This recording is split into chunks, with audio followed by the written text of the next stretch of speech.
Oto katoa, no America aho no te tematanga, no otatahi toku kainga ina nei, e roia toku tunga mahi o Perryfield Oils, ko Stephen mo toku ingoa, no reira namihi kia koto katoa.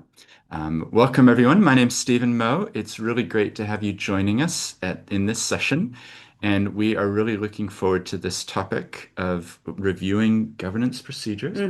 I'm joined by Annemarie. We're going to introduce ourselves and then we're going to get into the topic. As you can tell from my accent, I'm from America originally, but moved to New Zealand when I was 8 years old. So I actually grew up here in Otautahi. I've worked in Wellington, but also worked in London and Sydney and Tokyo. So I have quite a, I guess, international perspective.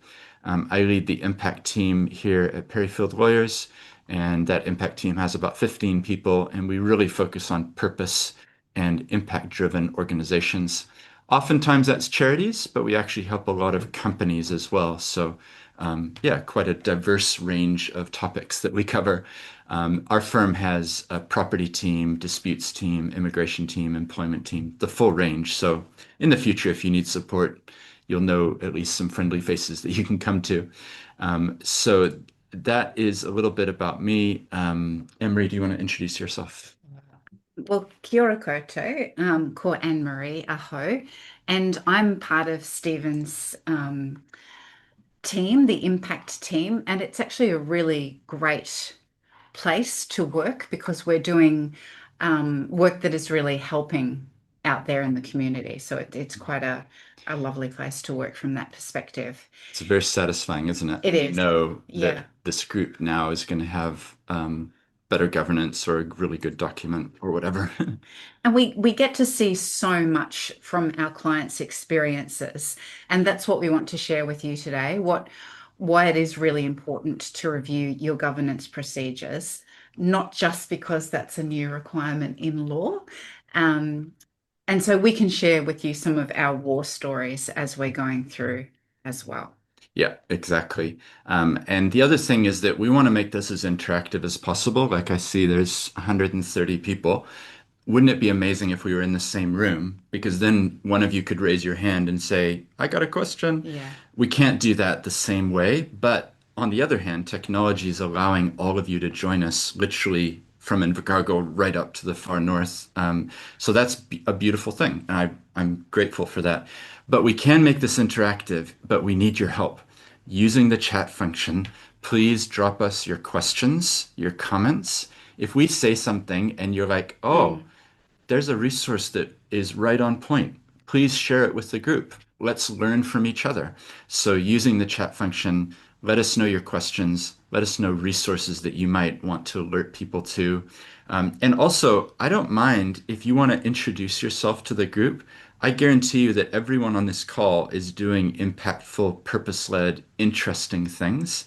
So if you want to put in a little, hi, I'm from this organization, what we do is this, maybe somebody else on the call is Hmm. in the same area and it might be like, oh, we should collaborate.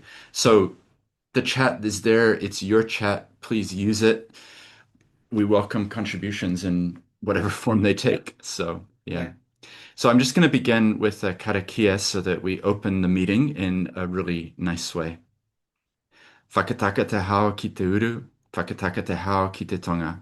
Kia mā kina kina ki uta, kia mā taratara ki tai. E hi ake ana te atakura.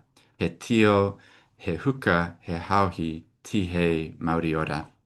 And the translation of that is get ready for the westerly and be prepared for the southerly. It will be icy cold inland and icy cold on the shore. May the dawn rise red tipped on ice, on snow, on frost, a glorious day. I really love that one. And it's actually quite relevant because we're both down in Otatahi Christchurch. And this morning we definitely had a frost tipped day, didn't we? It was a day for gloves. Yep. Yeah, yeah, Mm. it was a cold one, but that the reason I also love this karakia is I do a podcast interviewing inspiring people. This weekend will be episode 500, which is quite a milestone. But episode 100 was somebody talking about that karakia and explaining its meaning. So when you're talking, I'll try to find it and put it as a link in the chat because yeah, it was really beautiful.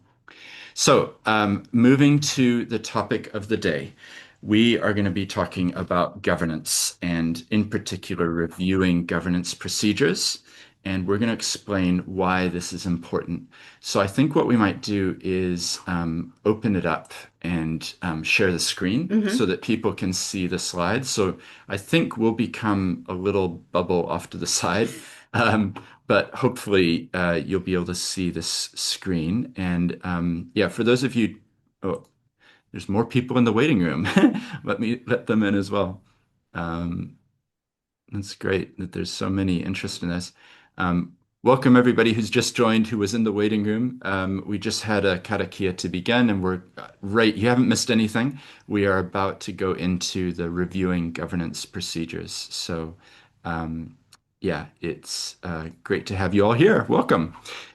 So I'm going to share the screen, and we will get underway.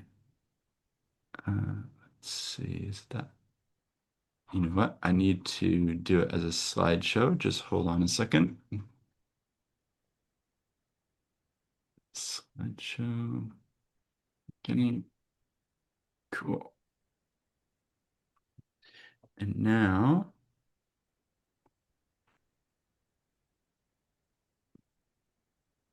all right, technology is about to work. There. Uh, Hopefully, everyone can see that. let's see. All right. Can you see the slideshow presentation? Is that showing? Just wondering. Yes. Okay, Beautiful. cool. Thank you. That's helpful because on my screen, I've got three screens and it's like, is it showing the right one? Okay, so how to review your charity's governance procedures. We're going to work through this as quickly as we can because we want to get to your questions. That's where the real value, I think, is often. So, yeah, we're going to get into this. So, we've already explained who we are. I think we can send these slides out afterwards, right? Sure. So why don't Hmm. we do that? Don't feel like you have to take notes of every slide, although feel free. But yeah, we'll make sure that we get these out to you as well. Um, Hmm. so the agenda, really brief. Why does this matter? Why does reviewing your governance procedures matter? Who's responsible for doing this? What does it mean to review documents? What does it mean to review practices? And how to do a review? We're going to keep this as practical as possible. We ourselves don't like legalese and making things seem more complicated than they are. So, but the first question is, why does this matter? Why should we be considering or be thinking about reviewing governance procedures? So, Anne-Marie, why should we care? Why does this matter? Well, someone might say a really big reason is because you have to, because that's now required by law. But in fact, it's much more important than that. It's something that we should do because it's good practice and it's good for everybody. And on the screen, you can see, I just did a really quick Google search of some things that had happened, some bad examples of governance. And unfortunately, we tend to hear about these way more often than we hear about the really good work happening out there in the charitable sector. Mm. So the idea of reviewing things is to help avoid the negative things happening. Yeah, and for better or worse, I'm sure everybody knows what we're talking about because I think reporters like the Hmm. clickbaitable, ooh, the salacious, sensational headline. And you've got some examples here. You know, trustees defraud charitable trust of 500,000 to fund lavish lifestyle and sickened by the lies. Like, this is what we want to avoid, that any of you ever have to wake up in the morning and open the newspaper and be like, oh, Yeah. maybe we should have done something different to avoid this. And some of my clients I've advised that's happened to them and dealing with the aftermath, Mhm. trying to, do we make a public statement? Do we stay quiet? What do we do next? Is this defamation? Is it gone too far? Yeah, that's what we're here to avoid. So, Okay. The next slide really just talks about what's required legally. So this is the first time that charities are being asked to indicate when they do their return that they have reviewed their governance procedures. And charities will be asked to do this every 3 years. The first time is in October this year, and that's obviously just around the corner, hopefully in spring when things will be a little bit warmer for us. And just to reiterate again, why this matters. It is law, but as well as that, it is a really great way of ensuring that you're following good practice and also that there's kind of a culture of continuous improvement because there is really always something to learn and improve on when it comes to governance. And I think it's a little bit dangerous when we start sitting on our laurels and thinking, oh, I don't need to do anything further. I'm good. I know everything about governance because it is a really changing world that we live in. Just look at AI, for example, and the implications of cybersecurity. They're two really big deals for all entities, including charities at the moment. Mm. And as we've said before, it's about trying to avoid the substandard outcomes, which we unfortunately do get to see quite a bit of as lawyers. Um, so perhaps it's a trust that didn't quite have the right protocols and procedures in place for finance. So you end up with a situation where a contractor is providing an invoice and then also going ahead and approving that invoice, which has implications because it can result in fraud. So they're the sorts of things we're trying to avoid. And overall, when, all of us are doing the right thing and performance is lifting overall, that's a really fantastic thing for the charitable sector overall because it lifts everyone's reputation and it encourages people to have confidence in the sector. And rather than focusing on some of the negatives, things that they might see in the media, people can go, oh, well, hang on a second. Actually, we can have confidence in what's happening. Yeah, and I think this is a challenge that I give to all of you. How are we promoting ourselves? Hmm. How are we telling the stories so that we can counter? Because the reality is the headlines, it's probably 0.01% of the charitable sector where things have gone wrong. Yes. But I think for those in charities, we need to promote what we're doing, which is good, so that the community and the wider, that it drowns out the 0.1% because did you see that amazing thing that this charity is doing? And Hmm. so that it comes back to one of the things you love, which is storytelling Yeah. and telling our stories well. And it might be worth investing in doing more storytelling Yeah. because I think that's something that we could do a lot more of. And Um, enabling other people to tell your story for you. So all of the people who support your charity, it sounds like such an obvious thing, but encouraging them to talk about it. And we're going to talk to you a little bit towards the end around some of the changes that have come through, which will likely impact on charities, um, changes to the budget that we've just seen in the last couple of months. yeah. And if you're not aware of those, it's something to sort of tune into fairly soon because there are some implications there for you to be aware of. Yeah. It's just noticing there's people joining, so that's why I keep reaching over to admit you all. Great to have you joining. We're just getting underway and we're talking about why governance reviews are really important. So this slide here, we're going to move on to this is really the guts of why this is happening. And while I click over, I did want to say the chat is doing really well. I love seeing all these, hi, I'm from this group. I do this. This is a perfect opportunity. You're all friends. Like, let's look at Mm. each other's links and maybe you can connect with somebody. That would be a great serendipitous side benefit of a gathering like this. So, yeah, it's really cool to see so many of you getting in on that. And I've dropped a link to Seed's podcast, and we'll drop other links in the chat as we go. So this is the section, which is the source of this requirement to review your governance procedures every 3 years. So we've put in yellow highlight some of the key points. This is section 42G of the Charities Act. So this is for registered charities that it's impacting, and you can see the yellow highlight. Just some interesting things there. It's basically saying you must review your governance procedures and then see the little brackets, Mm, whether those are set out in rules or elsewhere. And we're going to go into this because our view is that it's more than just your founding document. It's more than your trust deed or your constitution or your rules or whatever you call your founding document. It's broader than that. And glass half full perspective, what an opportunity to upgrade your governance, to improve your policies and procedures. And that's what we're going to get into. But the other bits here are important too. See the yellow part. When conducting a review, you must consider, are the rules and procedures fit for purpose? Do they assist you to achieve your charitable purpose? And do they comply? Do they assist you to comply with the requirements of the act? The key one maybe to remember is fit for purpose, because if it's not doing the other two, then it's probably hmm. not fit for purpose. Yeah.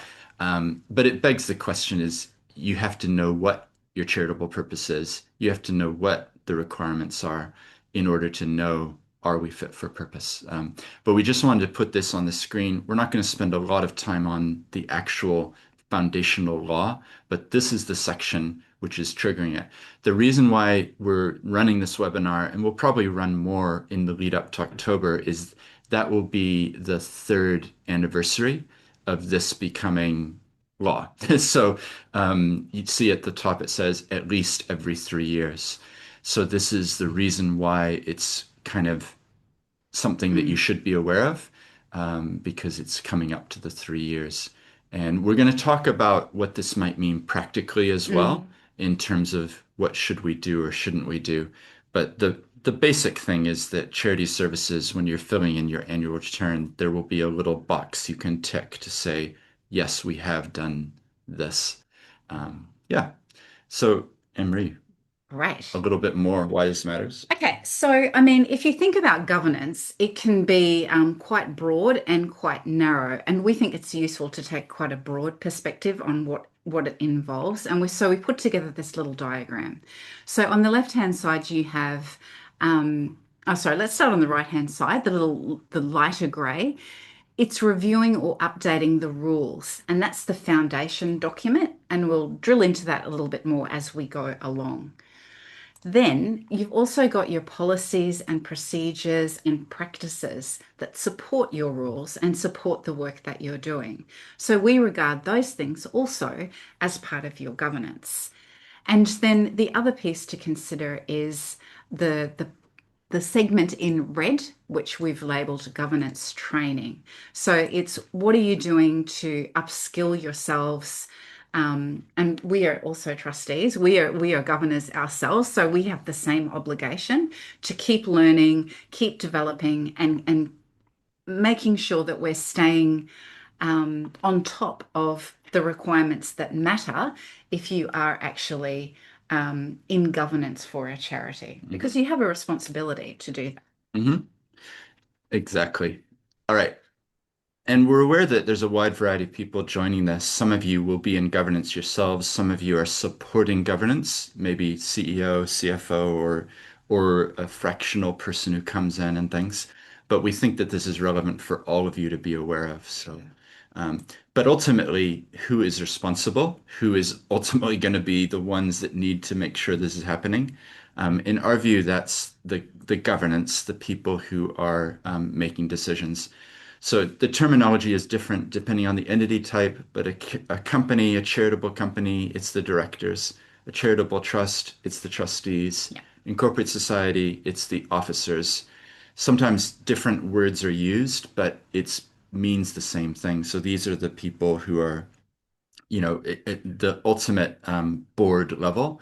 They're the ones who need to be making decisions and driving this. Having said that, some of you will be responsible for helping your boards Yeah. on the path of saying it's fit for purpose.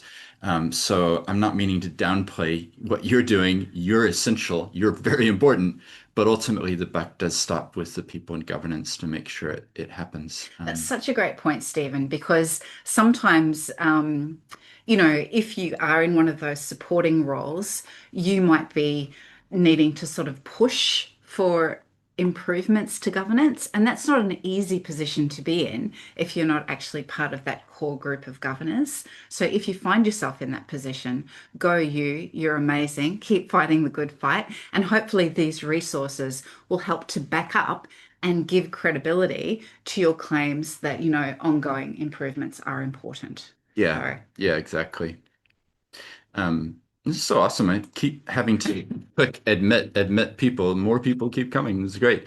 The chat is really good. I love your comment there, Pip. Telefalava, everyone, is the chair of the Pacifica Festivals Aotearoa, recently established to connect festivals in Aotearoa. It's great to be here. Thankful to Perryfield for support and advice. Kamihi.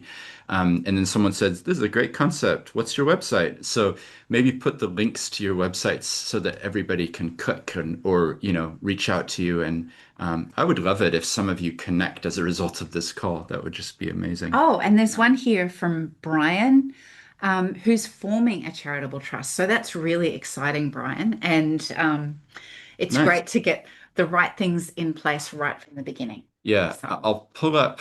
We've got a guide for how to set up a charity in New Zealand. So just for you, Brian, I'm going to find it and put it in the chat.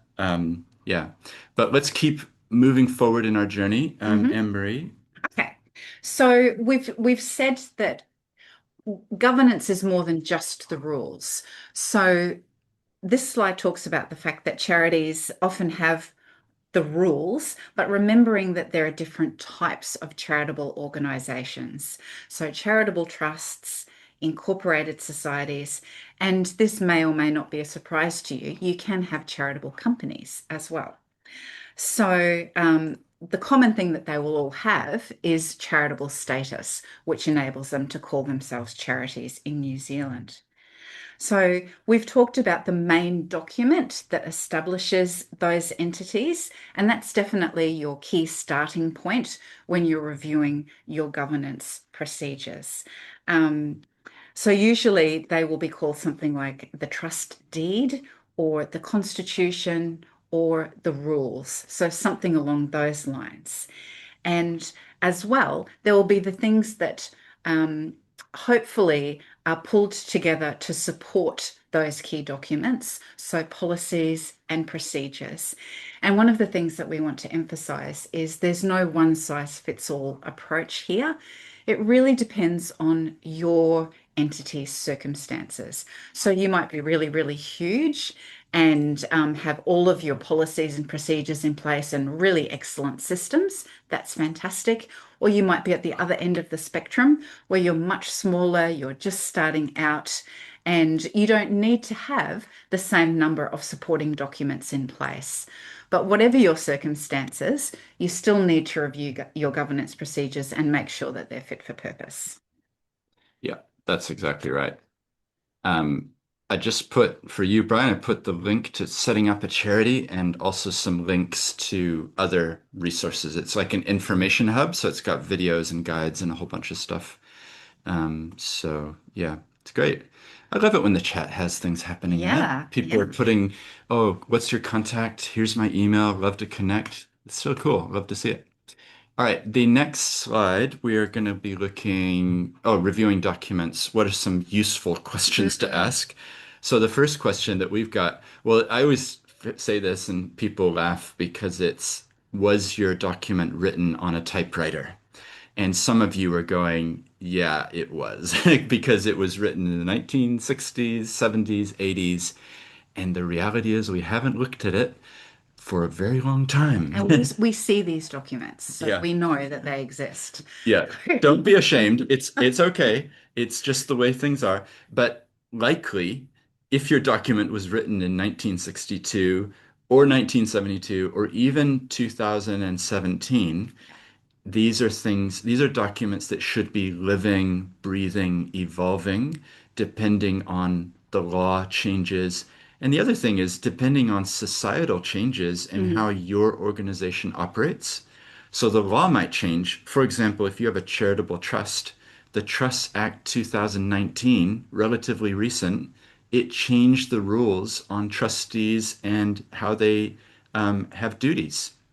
You can modify the effect of the Trust Act if you change your trust deed to reflect what you're allowed to change on duties of trustees.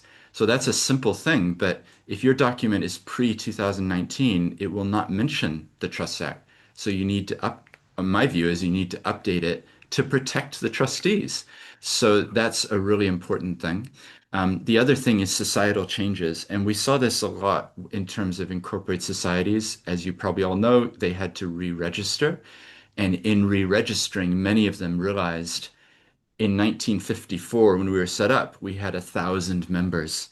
In 2026, there's 15 people left, and it's a struggle to get anybody to show up at our AGM.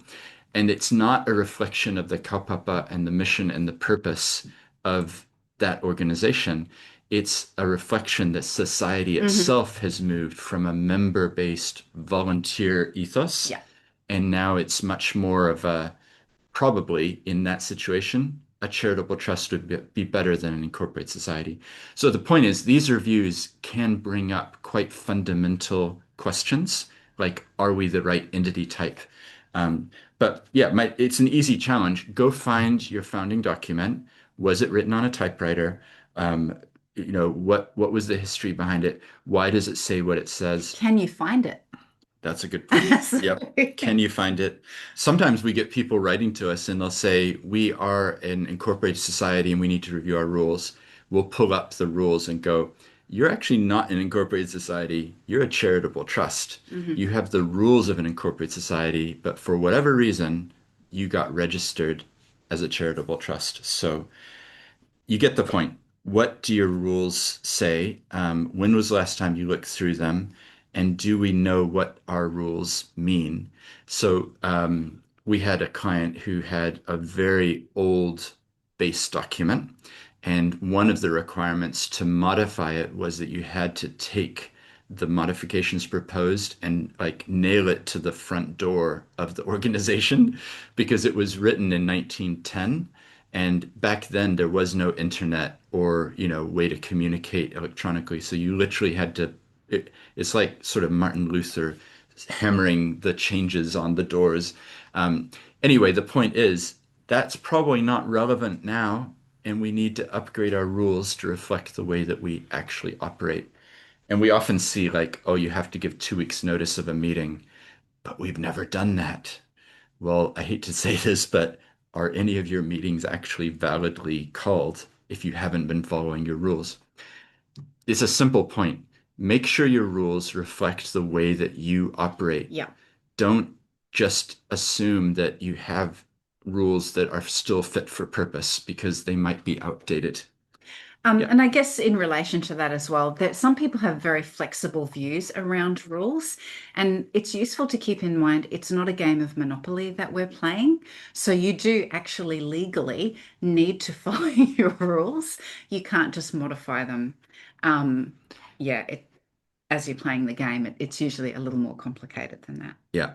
In the chat, somebody said all incorporated societies will be new now, or you're no longer an IS. Yeah, Yeah. that's right. And that's the point I'm making is that that process forced people to look at should they stay as an incorporated Mm. society or not. And they were forced to review their rules. So now it's happening, but for charitable trusts and other groups. Yeah. But to be honest, I actually think many incorporated societies that have just adopted rules they're probably going to look at them. They were how much time was spent drafting them, how much time was spent making sure that they actually worked the way that they want. I think a lot of groups are going to look at it and go, maybe we need to tweak this or adjust that. We didn't quite get that right. We forgot to include a conflicts of interest clause. The reality is that Companies Office re-registered probably 20,000 plus incorporated societies. I guarantee you they did not check every rules because I know that because we help people submit and within an hour they would get a notification you or even faster Yeah. you are re-registered. So Companies Office was not vetting all of the rules that got uploaded.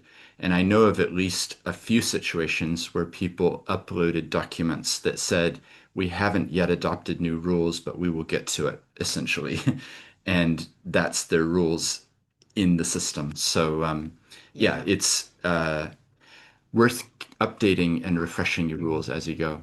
So, Emery, Yeah. a few So questions. these are just some other rules for you to sort of keep thinking about as you're going along through. And it isn't just to meet this October deadline. They're the sorts of things you should be considering all the time. So do you, as a group of governors, follow the rules? Or do you do what you think is right or what you would like to be right? Because they may not be the same thing. And if you don't follow your rules, we'll go into this a little bit later on, it can lead to really unhelpful consequences. So if your rules are not what you want them to be, then that's fine. You can follow the rules on how you amend your rules so that your rules are what you want them to be, provided they are legal. So it's much more important to follow the rules or change them so that they are suitable for your purposes. We've already talked a little bit about the fact that, make sure that your rules and policies are um, compliant with the law because sometimes they might be out of date. And the law doesn't move super quickly, but it does change. And just Yeah. some really simple examples are the Incorporated Societies Act 2022. That had a huge impact for all societies. Stephen talked about the Trusts Act 2019, and what we're talking about at the moment is the Charities Act and a change to that. So it's just sort of keeping an awareness of what's happening in that legal space or getting advice from lawyers who can really help. And I guess the other thing is making sure that your documents, making sure that they're complementary with your rules. So if you've got a policy, does it work properly with your core rules, or is there something that prevents them working together? So it's a bit like chalk and cheese, because your rules will always take priority over any supporting document. Yeah. And then another question to be asking is, do you actually have the supporting documents that are appropriate for your type of entity? Remembering there's no one size fits all, but there are some policies, for example, that we would suggest most entities probably need to have. And again, it's to help make sure people are doing the right thing. And you only know what you know. And if you don't have a policy that sets out your obligations around privacy, you might accidentally do the wrong thing. So, privacy is a really good example of a policy that you probably need to have. Um, Yeah. And I just dropped in the chat a link to the policies package. So mhm, Emery's been working really hard to develop a bunch of policies for charities. So we've got three different tiers basically. So yeah. if you're interested in that, have a look. There's some great comments in the chat. So everybody have a look at those. I love seeing what everybody's up to. I feel encouraged by so many good things that people are doing. But yeah, Joe's said here, we've just completed a review of our trust deed and our board charter. Well done. Ah, It's been a very interesting process and gave our board cause to thoroughly understand our purpose. mhm. We've also been reviewing all board policies, including a major rewrite of delegations policy, includes a much wider set of delegations. So that's really cool. I love to, and that's something that we maybe haven't emphasized yet is this process can allow your board and those involved in the organization to remember what are we here for? What is our purpose? And ultimately, organizations like all of you on the call, we have to remember why we're here. What is, we call it the beating heart of the organization. It's the purpose. So maybe this process will actually help you to refocus and reimagine how do we do this. The other thing, this has happened many times. We aren't fulfilling our purpose because we've strayed away. The Mm, way it happens, and it's so understandable, is we're set up to run a preschool. So that's our purpose. Oh, there's some funding over here for primary school children. Let's apply for that funding. Wow, look at that. There's a new initiative for university students and their mental health. It's all students. Let's apply for that. And all of a sudden, you're meant to be supporting preschool students, and now you're helping people in their job transitions. So be aware that you need to always look through the lens of what are our purposes. And that's what this can do. yeah. All right, so keep the chat flow. We love to see that. What are some of the risks to be aware of in documents? Yeah, the first thing is not knowing what the entity document says will leave you at risk of breaching rules. Out-of-date documents, you're probably going to be breaching them if you don't know what the law is. And that can lead to bad publicity, Hmm. complaints, loss of funding. The worst case is you get deregistered. Uh-huh. And when a charity behaves badly, it can negatively influence. So, yeah, we're going to share these slides afterwards. So you're welcome to use this as grounds or reasons why if you need to convince a board about Mm. making sure that you're reviewing things. But we're going to keep things moving. So, Anne-Marie, Okay. reviewing documents. So, here we talk a little bit about purposes. Stephen's just talked about it. It's the beating heart. It's the reason that you exist as a charity in the first place. So that is the filter that you should be looking through for all of your decisions. So it should guide you in terms of how you use your funds and acquire and apply assets, because everything basically has to be done in service of your purposes. Just a reminder as well that being a charity requires that there's no personal gain committed. And that's why we put quite a bit of emphasis on conflicts of interest. And in our experience, we see people sometimes struggling with what that actually means in practice. So conflicts of interest, it's creating an awareness that we all have relationships in our lives, and conflicts are not the problem. It's how you manage them that you need to pay attention to.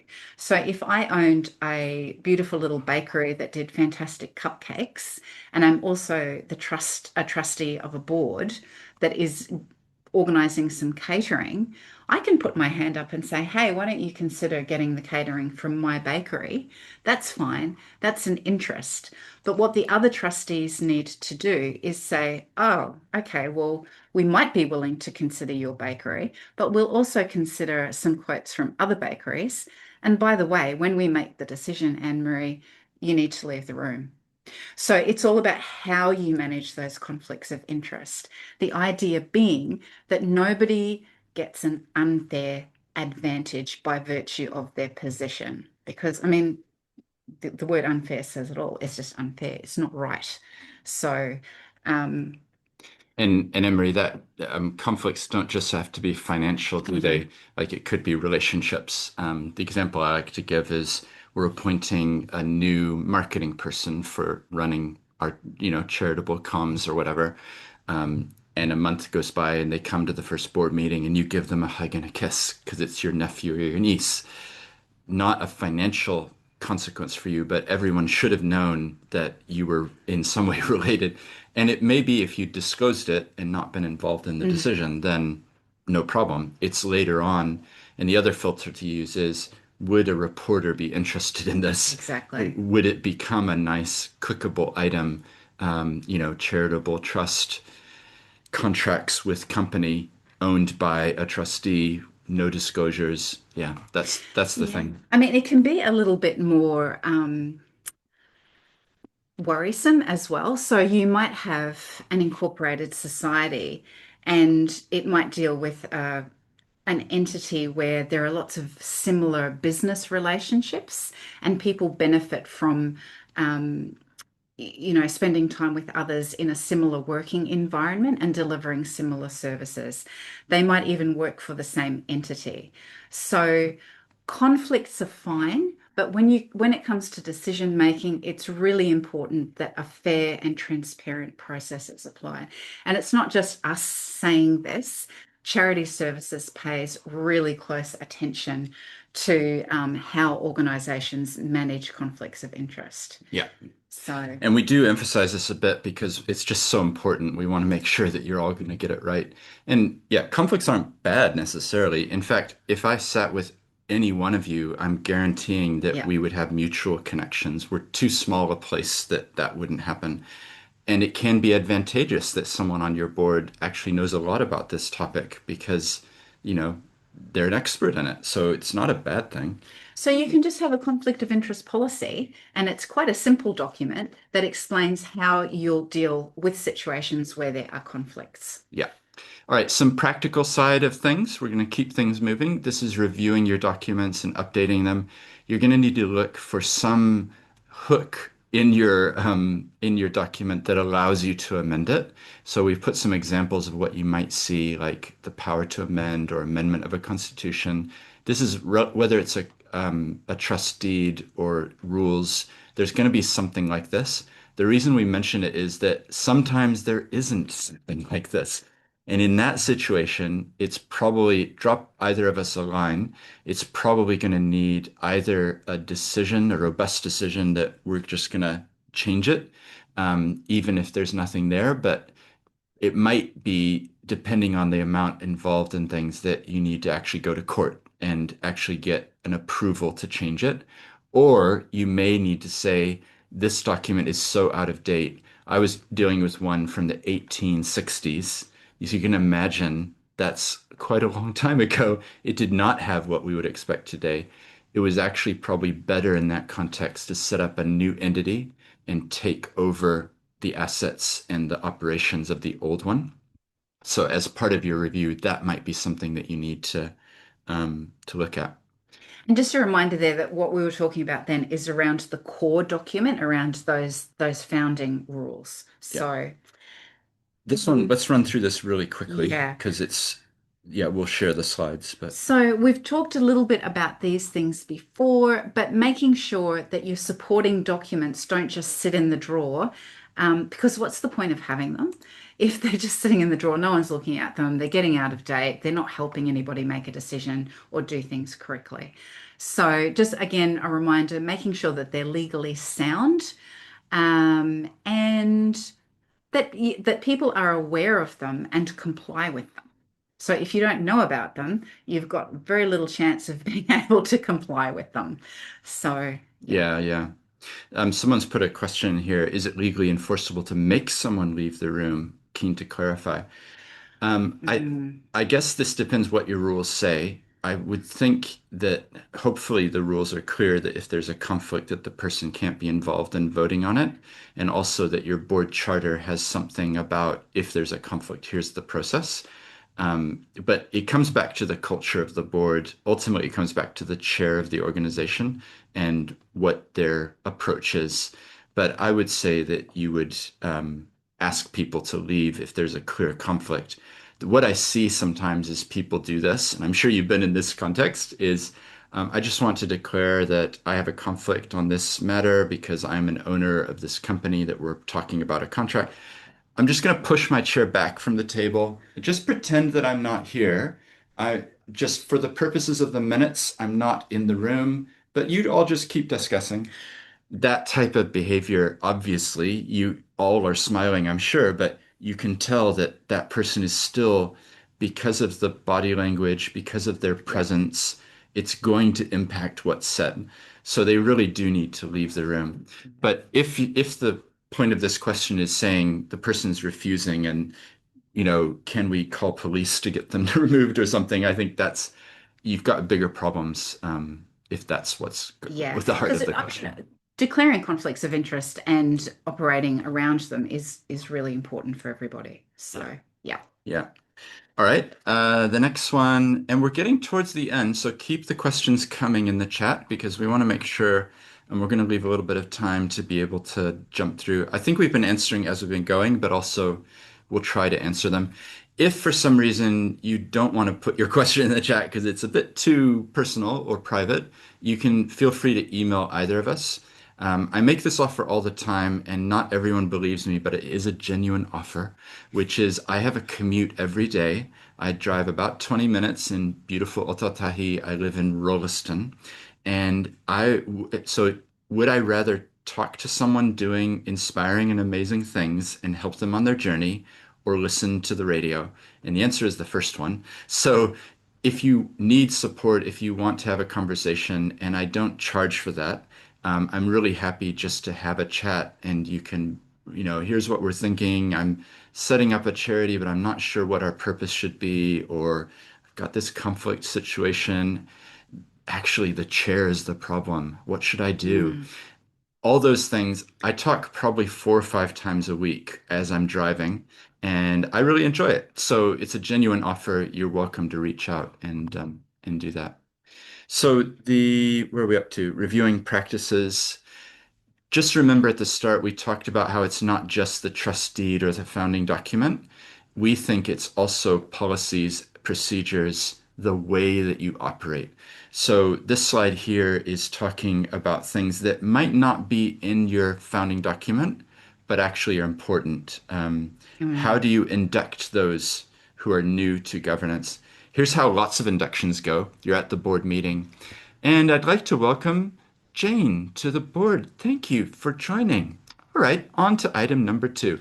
And that's it. That was the induction. So I think we can do inductions better, surely. All of us on this call, let's start a movement. Let's actually give people policies. Let's give them information, finances. Let's brief them on the last 6 months and what are the trends. Let's not just leave them in the dark. Let's inform them right from the beginning. Yeah. But that the point is, that's about a practice. That's about a culture. And I think we want to have fit for purpose culture as well. We should call this fit for purpose culture. I Yeah, like well, I mean, it. behavior and attitude is so important. And when we see conflicts coming in, something's gone wrong at the board table. And we see, unfortunately, a lot of this happening. So much of it, a lot of the time, it's to do with people not following the rules, but that's exacerbated and made a lot worse by people, just their attitudes of people that they bring to the table. Yeah. So, yeah. Yeah, exactly. So you can see the nature of the questions here. What's about financial management, efficiency in meetings, monitoring risk, maybe add the role of AI. These are the types of things. I just see in the chat there's a couple good questions here, so we might just look at those if that's okay. Someone said here, what's the difference between having a policy and listing those items as rules in the Constitution? Is it that policies are easier to change? Oh, You got the answer. That's why we don't put everything into the rules. Usually, rules require a process and a procedure. You need to get unanimous approval, or you have to have a meeting. So it's better, in our view, to keep things that are not required to be in the rules, put those in a policy, because then you can change them in the future. And hopefully, you're getting the sense that, oh, governance and documentation, it's organic, it's evolving. yes. I'm That's how not, it should be. yeah, I'm not sure we said this, but our view of the 3 years is that maybe the first year it's your rules or your trust deed, the second year it's your policies, the third year it's your procedures, and then back. And you just keep continually refreshing to make sure that your organization is operating in a fit for purpose way.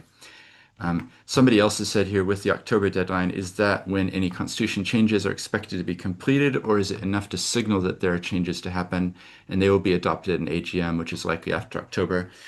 Uh, can Mm, I be totally blunt and honest with them? yes. I don't think that Charity Services is going to come and knock on your door on November the 1st and say, what have you done? The reason is and I'm on Charity Services Sector Group, so I meet with them regularly. They're doing amazing work. But there's 29,000 registered charities.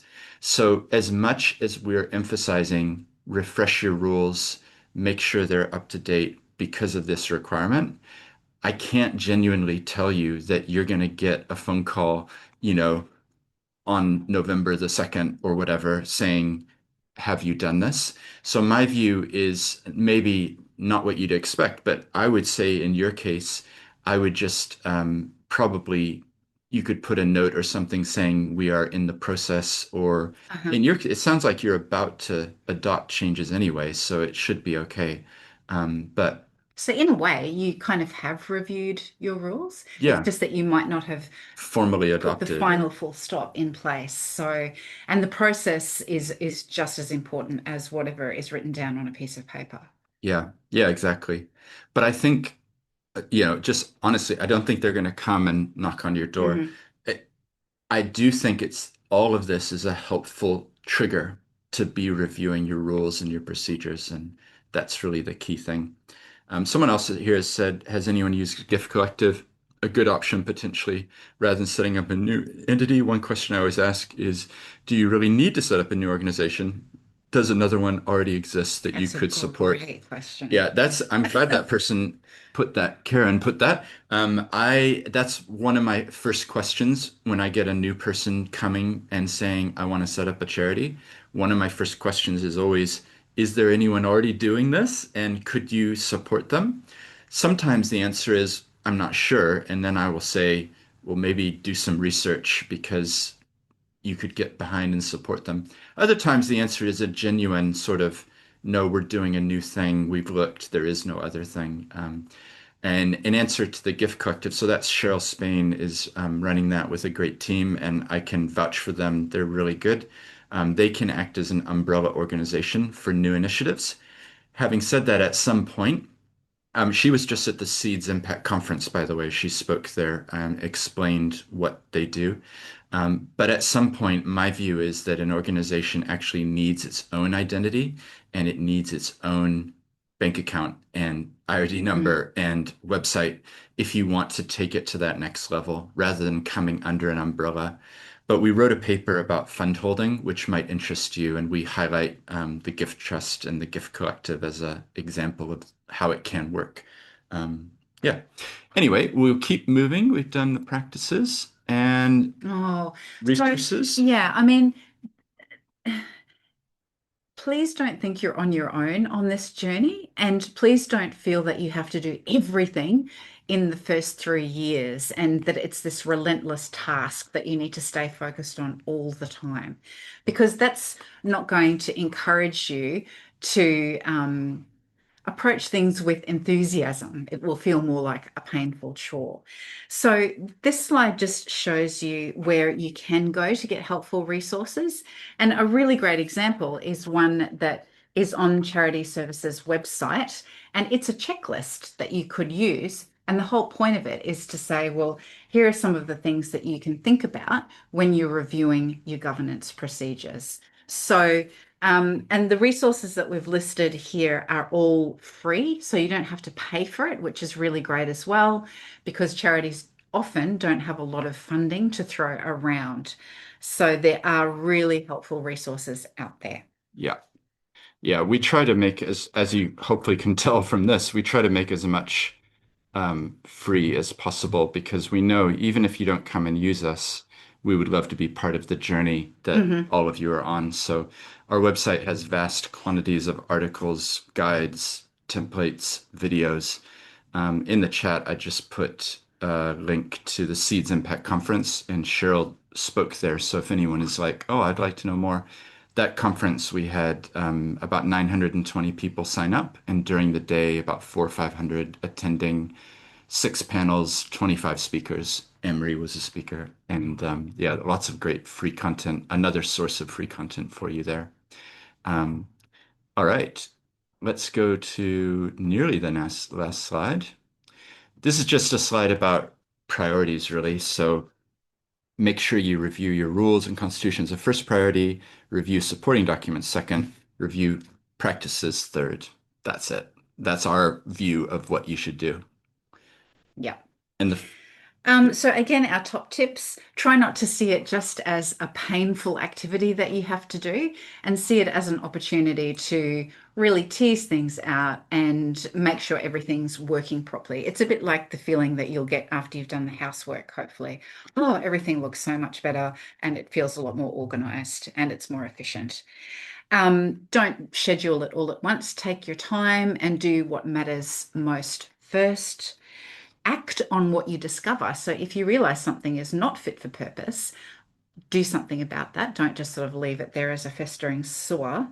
And don't hesitate to reach out and get help from those free resources, from us, from others who are able to help. Just a word of caution about using AI. AI has a great function in our world now, but it is by no means a perfect tool. And a lot of what we see come through our doors created by AI actually needs quite a bit of help. So use it judiciously is our key message, I think. hmm, Yeah, sometimes clients are coming to us and saying, "Oh, can you just give a once over of this Claude or ChatGPT document?"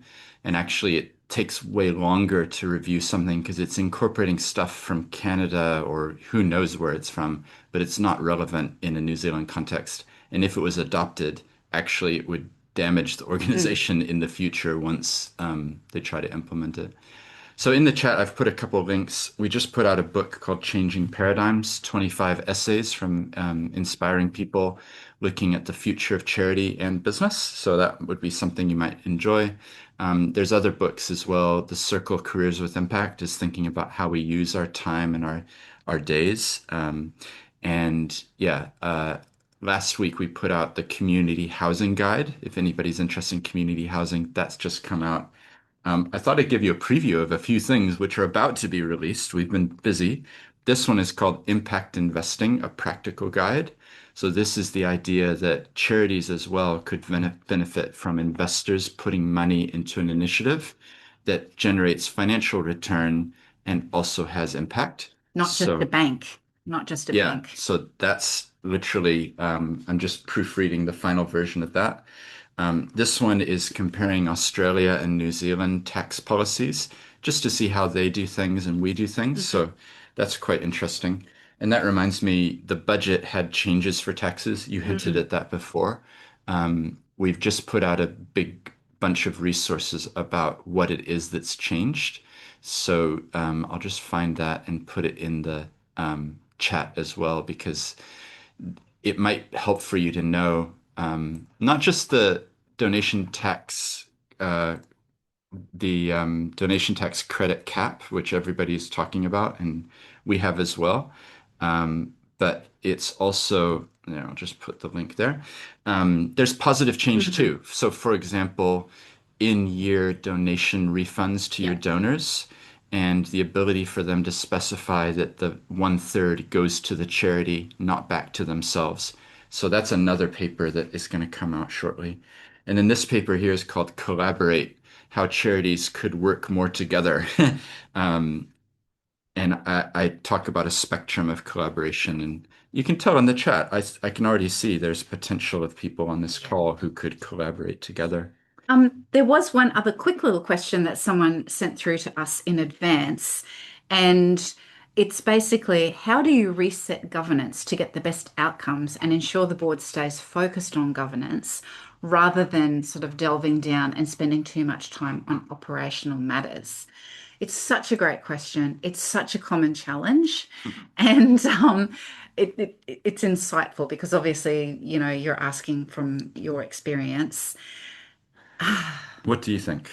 There's no easy answer, I think, but helping people, you could use this law change as a lever. You could say, gee, okay, we've got to actually legally review our governance procedures.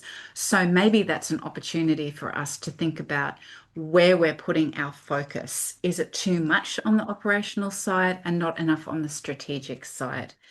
Some trustees won't really know the difference, and it's a bit of education involved to help people know, oh, actually, you're supposed to be up here in the helicopter rather than down there on the deck of the ship.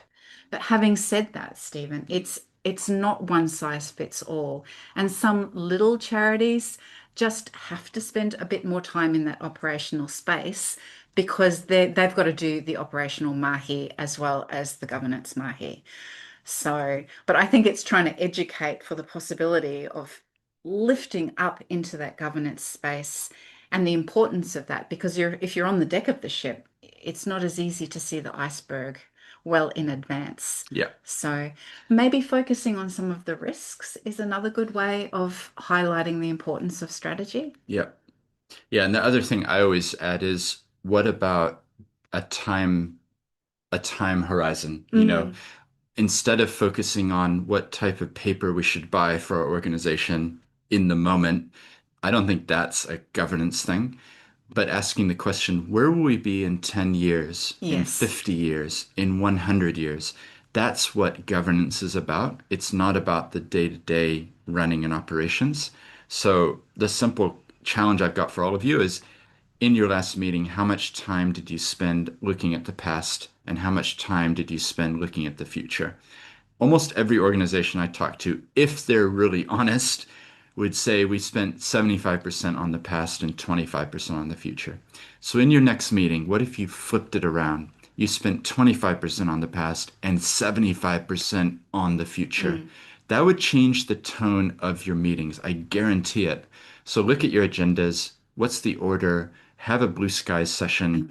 Let's be proactive on this. And each one of you on the call, you can have a role to play in that. So hopefully that's helpful. I just put in the chat another thing, which is an organizational health check. Oh, We fully yeah. revised this. So used to be 6 different documents. We put it into one. So that might be helpful for you as well. So yeah, it is great to have you all on this call. We would love to do more of these webinars. In fact, we are going to do more of them, but we would love to have other topics that you think would be relevant. Please drop us a line. If something's on the top of mind, drop it in the chat, but send us an email and suggest things. You know, maybe it's privacy, or maybe it's more on conflicts, or maybe it's on what are the key things when we're entering into a contract. Or maybe it's how could impact investing work for a charity? There's so many potential topics. We would love some guidance from you on what you think would be relevant. And the other thing is that I am looking to host a CEOs and chairs of boards gathering, which will be online and a chance for people to come together, share stories using breakout rooms and things. So if you're interested in that, maybe drop me an email and I'll add you to the list of people who will be able to know about it. It'll be in a few months, but something on the radar. The final thing for me is I'm finishing off a book called Impact Companies, and I would love to get it into your hands as well. So be watching out for that. It's relevant to charities as well. It's looking at what if we had a new legal form that wasn't a charity, wasn't a company, but sat in the middle. So watch the space. Thanks everybody for the comments that are coming in here. I think we might try to tidy up some of the comments and share, who was putting their information and things. So if you don't want that shared, then let us know. But since you typed it here, it's probably fine. And thank you everyone for all of you thank yous. Yeah, and Anything thank else? you for doing the work that you're doing because governance isn't always easy. You know, and paying attention to this sort of stuff is a really big deal. So well done. Yeah, it's really awesome. And a final plug, Seeds Podcast. If you're not subscribed, please find it, like it, subscribe, and tell one other person. That's always my plea. It's a totally like run from the heart type of thing. So I need help to get word out about it. I think we'll put the audio of this up as an episode. So be watching out for that as well. And we'll share more later. Watch for a follow-up email. Thanks, everybody. Have a good Enjoy rest of your the day. Bye.